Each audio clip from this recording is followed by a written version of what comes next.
แห้งแล้วเขาปล่อยพายนี่น้ำแห้งเบิดปล่อยพาย2-3 มื้อแหละ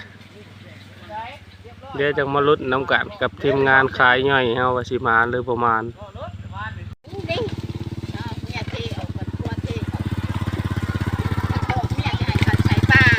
ประมาณ40 ปลายโล50 โล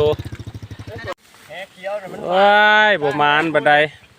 เบิ่งแน่ถุงแดงว่านั่นน่ะได้สิเอาเมื่อไว้มาเร็วๆสิเฮ็ดได้บัดนี้สิเอาเมื่อได้บัดนี้มันคือเอามาลายกระโดดกระเดี่ยแท้บัดนี้โคตรโคนะเนี่ยนะอู้พี่น้องรอบนึงปลาคอใหญ่พี่น้องปลาคอใหญ่อ่ะเรียกเอามาใส่งามค่าซ้ำค่าเอาเมื่อบ่ไหว้ดอกยอดพี่น้องไผว่างก็มาคนซอยเด้อ100 200นี่ฮะก็พอนะ